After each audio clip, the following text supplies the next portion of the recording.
Alternatives to traditional funerals and burial practices was my favorite topic this semester. I'm someone who actually wants to take that route when I pass away.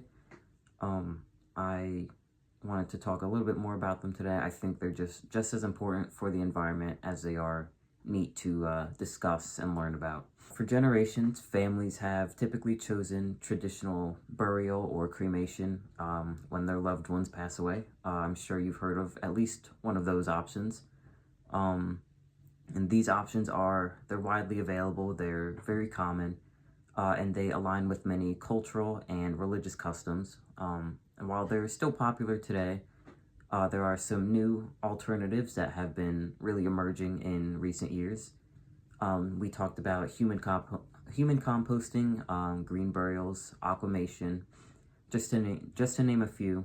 These options offer choices that reflect changing values in today's society, especially those regarding the environment and becoming more eco-friendly and more aware of the environment and the damage that's being done to it right now. Alternative routes to traditional burial often encompass the deceased values and ideals that they held.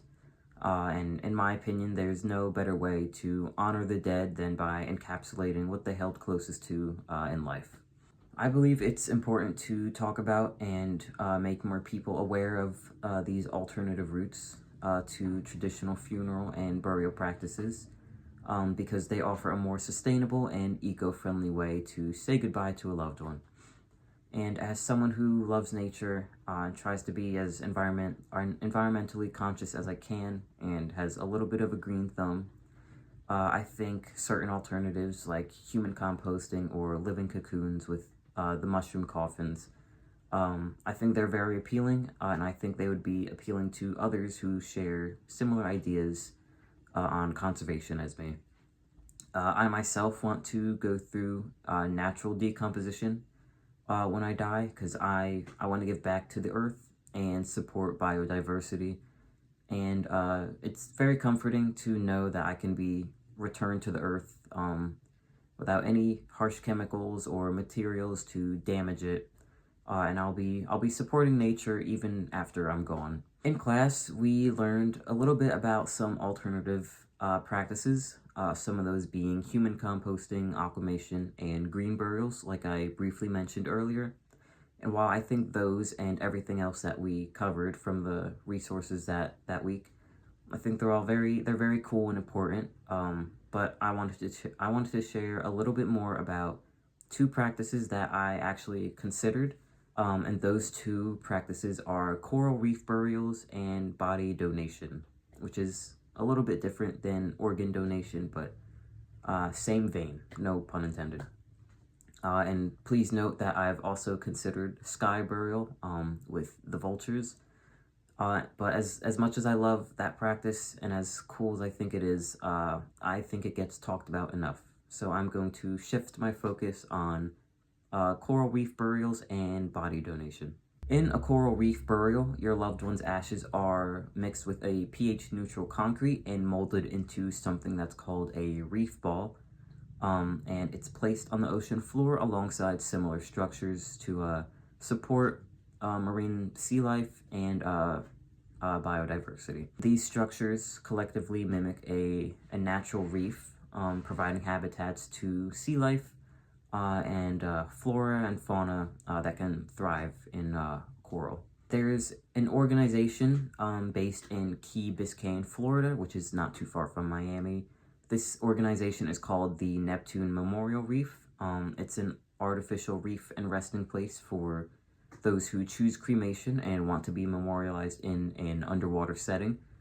Fun fact, the reef is modeled after an artistic rendition of the lost city of Atlantis, which I thought was pretty neat, pretty creative. And according to their website, this unique artificial reef and undersea art is popular among recreational scuba divers, marine biologists, students, researchers, and ecologists. And if the company allows it, you can personalize the marine ball. You can write on it, write their name, leave a handprint, draw on it before the concrete dries. And you might even be able to leave like a little brass medallion, kind of like a headstone, with the decedent's name, date of birth, and death. and some kind words if you choose. Another alternative that I considered was donating my body to science. The decision to donate one's body to science is a profound and meaningful way to contribute to medical progress, offering future healthcare professionals the ability to learn about anatomy firsthand. The donation supports advancements in medical facets such as surgical techniques, disease research, the education of doctors, dentists, and other allied health professionals, which I think that's very good. The process of whole body donation is very highly regulated and requires specific planning both before and immediately following death. Beforehand, you will likely need to complete proactive registration in order to be accepted by most programs. A potential donor should start by identifying and reaching out to an accredited program like a university's anatomy department. Each program operates under what's called the Uniform Anatomical Gift Act, and the process involves completing a detailed application, which usually includes consent forms and a medical screening questionnaire.